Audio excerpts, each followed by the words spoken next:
আমাদের দাম্পত্য জীবনে সুখ নাই। ম্যাক্সিমাম মানুষের দাম্পত্য জীবনে সুখ নাই। বেশিরভাগ মানুষ সুখের অভিনয় করে। সোশ্যাল মিডিয়াতে ফেসবুক দেন বইয়ের, ফেসবুকে ছবি দেন বইয়ের, মানে কি তাদের মধ্যে মিল, এগুলার এজহার, এগুলার প্রকাশ সোশ্যাল মিডিয়া করান। আসলে বাসায় সারাদিন চুলাচুলি হয়, কিন্তু বাহিরে নাটক করেন কিসের? সুখের। ম্যাক্সিমাম মানুষের অবস্থা, মেজরিটি মানুষের মধ্যে দেখবেন যে সুখের অভিনয় করেন, আসলে সুখে নাই।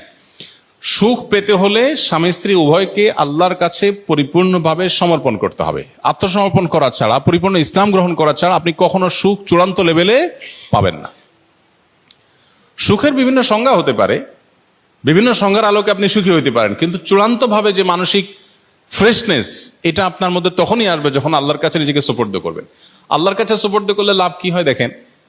স্ত্রীর কথা কষ্ট পেয়েছেন, স্বামীর কথা কষ্ট পেয়েছেন, আপনি সবর করবেন, কারণ সবর করলে আল্লাহ কি দিবেন? বিনিময় দিবেন। আপনি এই কষ্টটাকেও আপনার একটা অর্জনের উপায় হিসাবে গ্রহণ করবেন। ব্যাস, এখানেই আপনার জন্য বিশাল বড় কি আছে? অপরচুনিটি আছে।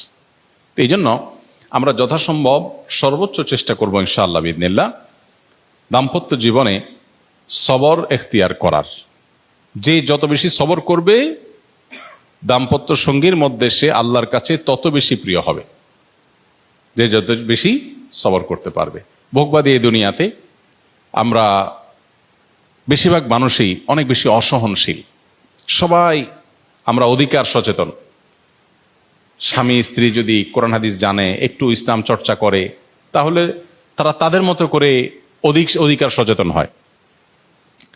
স্বামীর বক্তব্য থাকে যে আমার নির্দেশ মেনে চলতে হবে।